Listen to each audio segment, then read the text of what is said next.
video bude na velmi zajímavé téma a to je pozávodní syndrom. Odborně se tomu říká post-body show dysformia. A spousta závodníků nebo kolegů třeba se tomu směje nebo to neberou jako vážný téma nebo se tváří, že vlastně se jich to netýká, protože mají pocit, že to třeba ani neprožívají. A respektive každý to prožívá vlastně jako jinak. Ale o co vlastně jde? Je to dost závažný psychický problém. A my v kulturistice a hlavně Men's Physique, což je estetická soutěž, kde se soutěží v tom, jak vypadáte, jak co nejlíp máte vypadat. No a tady dojde k tomu, že vy prostě se najíte, napijete a normálně prostě přiberete vodu, nasajete vodu, to tělo začne fungovat normálně.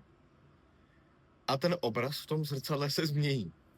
A vy najednou nevypadáte tak jako na stage, protože je potřeba si uvědomit, že stav, který vy máte na ten jeden den na stage, je anomální. Jste odvodněný, jste po dietě, na stage vlastně normálně nejíte, jenom nacukrujete. Takže vy v tu chvíli vypadáte abnormálně jinak. Máte na sobě barvu, jsou tam světla, že jo? A netýká se to jenom žen, tam samozřejmě je to jako ve velkým, týká se to i mužů. Já si klidně sám přiznám, že já tím určitě několik týdnů po soutěži trpěl extrémně. Prostě jsem, jako je to směšný, ale já jsem se třeba najedl a šel jsem se podívat do zrcadla, jako co se tam změnilo a jestli je to nějak jako hrozný, nebo... A to je to, o čem mluvím. Váš mozek si zafixoval vlastně, protože několik měsíců jste hubli a rýsovali a lezli vám žíly a ty detaily a ten mozek si zafixoval tuhle podobu, že je teď ta reálná. A najednou se to změní a vy si připadáte prostě tlustý. Když si sundáte tričko v tomhle tom stavu teď po závodech, když jste přibrali 5 kilo třeba a stoupnete si mezi normální lidi, tak vypadáte furt o 98% líp než oni. Ale váš mozek vám říká, jsi hnusnej, jsi tlustej, jsi zalitej, je to strašný. A proto tohle téma vlastně jsem chtěl rozebrat, protože pokud tomu propadne člověk hodně, a bohužel ty případy jsou kolem nás závodníků, viděl jsem je, tak ty lidi vlastně chtějí za každou cenu zůstat takhle dál a tak škrtějí prostě to jídlo.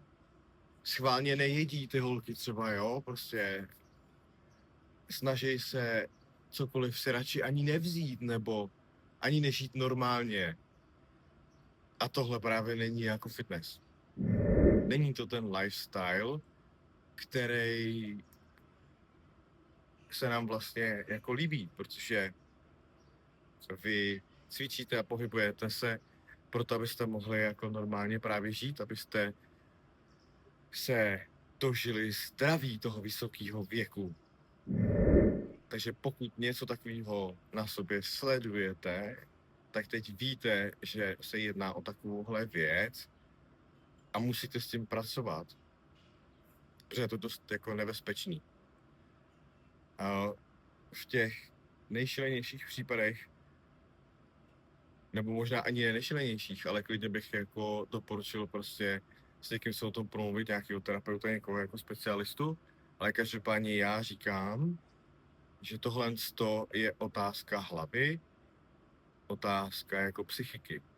A pokud to do tohohle sklouzne, tak s tou psychikou něco dělejte. Protože takhle to nemá být a je to i dost nebezpečný. Pro vaše tělo a extrémně pro vaši hlavu. Takhle to mít nechcete a takhle to dlouho to tělo ani a hlavně vaše hlava nevydrží.